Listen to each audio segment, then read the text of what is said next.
बिल्कुल सही। हाफिज़ साहब, अभी कुछ देर पहले मैं इब्तिदा में बाबर आजम की बात करी थी, जैसे बाबर आजम ने सेंचुरी की है, उसके ऊपर बड़े लोगों के इजहारात आ रहे हैं, काफ़ी खुश हैं लोग। अच्छा, अभी बाबर आजम की बात कर रहे हैं? बिल्कुल, मेरा करना बहुत ज़रूरी है क्योंकि इस शो में बाबर आजम का जिक्र लाजमी होना चाहिए। बे से बाबर, आप ये कहना बे से बाबर, बिल्कुल। और आइन से आमिर मोहम्मद आमिर साहब का ये कहना था कि बाबर से मेरी कोई ज़ाती दुश्मनी नहीं है, मैं चाहता हूँ कि जैसे उन्होंने अभी परफॉर्म किया पाकिस्तान के लिए भी वो ऐसे ही परफॉर्म करें आने वाले वक्त में। क्या कहेंगे? देखिए कि ये है, मोहम्मद आमिर एक वर्ल्ड क्लास बॉलर हैं, ठीक है। आज भी वो PSL खेल रहे हैं, तो पाकिस्तान के बहुत सारे ऐसे खिलाड़ी जो कि इंटरनेशनल क्रिकेट भी खेल रहे हैं, वो उनसे ज़्यादा बेहतर गेंदबाजी करते हुए दिखाई देते हैं, चूँकि वो खुले अल्फाज में अपने ख्यालात का इजहार करते हैं। उनकी क्रिकेट की बिल्कुल बॉलिंग में मोहम्मद आमिर किसी भी तरीके से, अगर वो उनकी क्रिकेट उतनी होती जितनी वो नहीं खेल पाए हैं, तो वो उनका कद काट बहुत ज़्यादा होता। किसी भी तरीके से वो बॉलिंग खेल के शोबे में सलाहियतों के एतबार से, कारकर्दगी के एतबार से बाबर से कम नहीं है, बल्कि आपको ये लगेगा कि जो उन्होंने अपने मुख्तसर से करियर में ICC के टूर्नामेंट्स खेले हैं ना, उसमें उन्होंने मैच विनिंग परफॉर्मेंसेस दी हैं नॉकआउट मैचेस के ऊपर। ये आम खिलाड़ी का काम नहीं होता। 2009 का वर्ल्ड T20 देख लें आप, 2017 की चैंपियंस ट्रॉफी का फाइनल देख लें, आम खिलाड़ियों का काम नहीं होता कि वो परफॉर्म करें नॉकआउट मैच में ICC के इवेंट्स में। आप 1992 का वर्ल्ड कप देख लें, जिसमें वसीम अकरम साहब ने, इंजमाम उल हक साहब ने, इन दोनों ने नॉकआउट मैचेस में परफॉर्मेंसेस दी थी। जो टॉप क्लास क्रिकेटर होते हैं, इमरान खान, जावेद मियांदाद का भी नाम उन्हीं में शामिल है।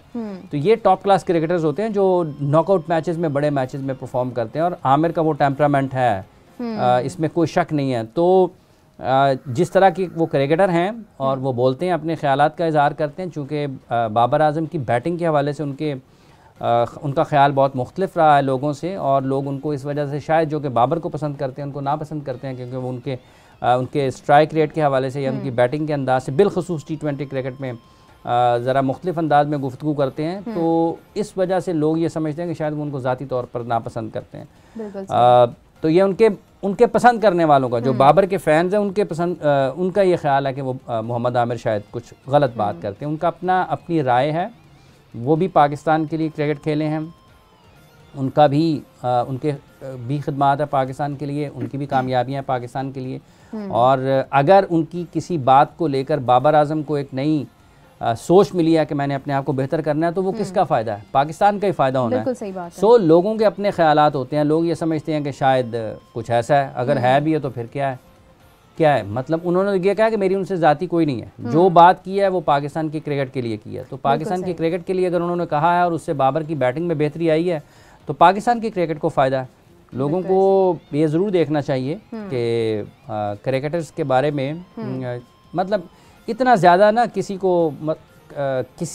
के लिए भी इस हद तक नहीं करना चाहिए कि आप ये समझें कि शायद हर काम में वो कुछ ज़ाती तौर पर ही कुछ उसकी मुखालफत है। सो दोनों बहुत अच्छा खेले हैं। अगर आप इनकी इब्तिदा देखें, मतलब बहुत साल ये कराची किंग्स में इकट्ठा खेलते रहे, और जब बाबर अली अभी पाकिस्तान के लिए नहीं खेले थे, तो आमिर उस वक्त पाकिस्तान के लिए खेले। बाबर अभी बहुत दूर थे पाकिस्तान खेलने से, जब उन्होंने 2009 का वर्ल्ड कप पाकिस्तान के लिए जीता था। सो थोड़ा हर किसी को अपने अपनी जगह पर रहते हुए एक दूसरे का जो बामी एहतराम है उसका ख्याल रखना चाहिए। बिल्कुल ऐसे ही। हाफिज़ साहब, मैं देख रही थी आमिर की बात हो रही है, तो मुझे याद है कि मोहम्मद आमिर का एक जो मसला था, जो उनकी फैमिली के साथ जिस तरह से नामुनासिब रवैया इख्तियार किया गया था, मरियम नवाज़ साहिबा जो हमारी CM हैं, उन्होंने इसके ऊपर एक्शन लिया है, क्या सूरत हाल है? देखिए, मेरा ख्याल है कि एक तो ये बड़ा अफसोसनाक सूरत हाल, इसका जो पस मंज़र है वो कुछ इस तरीके से था कि शायद मुल्तान में जब मैच हो रहा था, तो जो बॉक्सेस होते हैं VVIPs, वहाँ पर किसी एक बॉक्स में फैमिलीज़ थी, अहले खाना थे खिलाड़ियों के बैठे हुए। तो ज़िले इंतज़ामिया ने जो रिपोर्ट, वो आमिर ने ट्वीट भी किया था उसका, तो उनको आकर वहाँ से उठा दिया गया। उसके बाद फिर ये मीडिया ने इसको रिपोर्ट भी किया, इसकी ख़बरें भी शाया हुई, नशर भी हुई, और उसके बाद फिर मोहम्मद आमिर बरहम भी थे उस पर। उन्होंने इसका मोहसिन नकवी साहब से भी गुजारिश की, ट्वीट किया उन्होंने कि वो इस पर एक्शन लें। फिर जब मरियम नवाज़ साहिबा ने वज़ीर आला बनी पंजाब की, मुल्क के सबसे बड़े सूबे की, तो उन्होंने एक ट्वीट फिर कर दिया, उसमें उन्होंने मरियम नवाज़ साहिबा को टैग कर दिया। और उसके बाद फिर मोहम्मद आमिर ने उसने मतलब मोहम्मद आमिर साहब ने ट्वीट किया, तो कुछ ना कुछ तो होना ही था। बिल्कुल। तो फिर उसके ऊपर जो उनका ट्वीट था उसके ऊपर बात आगे बढ़ी, और मरियम साहिबा जो कि पंजाब की वज़ीर आला हैं और पहली खातून वज़ीर आला हैं, उन्होंने इस पर जो वो कर सकती होंगी उन्होंने किया। फिर मोहम्मद आमिर ने दोबारा एक ट्वीट किया इस सारी कार्रवाई के बाद कि मरियम साहिबा ने उनको फ़ोन किया बुनियादी तौर। अब आप ये हैरान होंगे कि फ़ोन क्यों किया। भाईजान आप सुन रहे हैं कि नहीं सुन रहे? नहीं सुन रहे। इसी तरीके से जो जब तक मरियम साहिबा वज़ीर आला नहीं बनी थी तो कोई मोहम्मद आमिर की भी नहीं सुन रहा था। तो फिर जब वो वज़ीर आला बनी उसके बाद मेरा ख्याल है फिर उन्होंने एक्शन किया, जो भी वो कर सकती होंगी। तो मोहम्मद आमिर ने बाद में फिर ट्वीट करके कहा कि उनका बहुत शुक्रिया, उन्होंने वो मामला उनका हल हो गया। तो उसका ये है। तो इस तरह यहाँ पर 3-4 लोग बैठे हो नहीं सुन रहे हो तो इस तरह ही लगता है कि जो अफसरान है, अरबाब इख्तियार हैं या इक़्तिदार में लोग हैं वो भी नहीं सुनते किसी को। अच्छा नहीं, एक्चुअली ऐसा है कि मामला आपके सुन लिए जाते हैं, शायद उसमें वक्त हो, अगर आपकी आवाज़ बुलंद हो तो मामला हल हो जाते हैं। हाफिज़ साहब अभी बाबर की बात हम कर रहे थे तो मैं एक चीज़ और ऐड करना चाहूँगी कि बाबर की ICC की रैंकिंग में पोजीशन और डाउन चली गई है। और ये भी मोहम्मद आमिर की वजह से हुआ है? नहीं, लेकिन ये ऐसा हुआ है। अच्छा, मैंने कहा शायद ये भी मोहम्मद आमिर की वजह से तो नहीं होगा कि कुछ कह रही मोहम्मद आमिर ने कुछ कह दिया तो ICC में उनकी रैंकिंग नीचे चली गई। टेस्ट रैंकिंग उनकी नीचे गई है। बिल्कुल। और अगर हम टेस्ट रैंकिंग की बात करते हैं तो देखें माजी करीब में उन्होंने जो टेस्ट मैचेस खेले उनकी कारकर्दगी ठीक रही भी नहीं है। वो चौथे से 5वें नंबर पर चले गए हैं। केन विलियमसन जिन्होंने भी बड़ी सेंचुरियाँ की हैं यके बाद दीगरे, मेरा ख्याल है ईच इनिंग 100 किया उन्होंने भी टेस्ट में, मेरा ख्याल है कि ईच इनिंग 100 किया या 2 मुसलसल टेस्ट मैचेस में 100 किए हैं।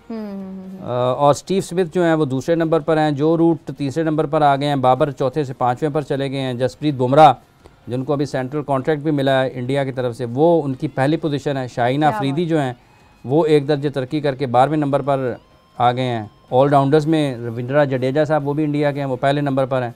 तो वनडे रैंकिंग जो है उसमें लेकिन बाबर आजम वनडे में पहले नंबर पर है। वाह, क्या बात है। वनडे में पहले नंबर पर हैं। शुभमन गिल दूसरे पे हैं, विराट कोहली तीसरे पे हैं। ये भी बड़ी दिलचस्प चीज़ है कि पिछले 2-3 महीनों से जो रन्स हैं विराट कोहली के सबसे ज़्यादा हैं। उसने वर्ल्ड कप में टॉप स्कोरर था, बाबर उसके बाद कहीं खेले नहीं वनडे, ठीक है। शुभमन भी मेरा ख्याल इंडिया भी कहीं वनडे नहीं खेला है, टेस्ट T20 और टेस्ट मैचेस ही खेले हैं। तो जिसने सबसे ज़्यादा रन्स किए हैं वो तीसरे नंबर पर है। तो मुवाजना बनता है बाबर और कोहली का। मुवाजना फारिग होकर करते हैं प्रोग्राम के बाद, ठीक है। और जो महाराज हैं वो वहाँ पर पहले नंबर पर साउथ अफ्रीका के। तो बाकी उसमें हैज़लवुड जो हैं दूसरे और एडम जैम्पा तीसरे पर हैं। अफ़गानिस्तान के मोहम्मद नबी भी पहला नंबर है। और T20 की जो रैंकिंग है उसमें सूर्या कुमार यादव पहले नंबर पर है, दूसरे नंबर पर फिल सॉल्ट हैं। बाबर आजम यहाँ पर भी हैं चौथे पर और तीसरे पर मोहम्मद रिजवान है। तो उसी कह रहे हो क्रिकेट बहुत चंगी हो रही है। जहाँ ये बात हो रही है वहाँ पर टॉस की भी सूरत हाल आ गई है। इस्लामाबाद यूनाइटेड ने टॉस जीतकर फील्डिंग पहले करने का फैसला किया है। क्या कहते हैं हाफिज़ साहब? उमर, फैसला दुरुस्त है?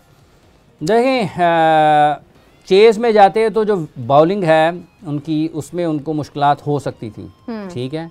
अब वो जाएंगे मतलब बैटिंग के ऊपर इंहिसार किया कि वो चेज़ वो करेंगे। बिल्कुल। तो ये स्किल जो टेस्ट होगा अब ये होगा कि कितने रन्स ऑन बोर्ड करता है कराची। अगर आप उनकी इस्लामाबाद की बैटिंग की तरफ देखते हैं तो वहाँ पर आपको ये ज़रूर लगता है कि आज़म खान ने जैसे पिछले मैच में खेला, कॉलन मुनरो को बड़े अच्छे रन्स उनकी तरफ से भी आए। आसिफ अली भी इसी टीम का हिस्सा हैं इस्लामाबाद यूनाइटेड का। फिर एलेक्स हेल्स भी मेरा ख्याल आज का मैच खेल रहे होंगे। आसिफ अली पेशावर ज़ल्मी, आसिफ अली पेशावर ज़ल्मी।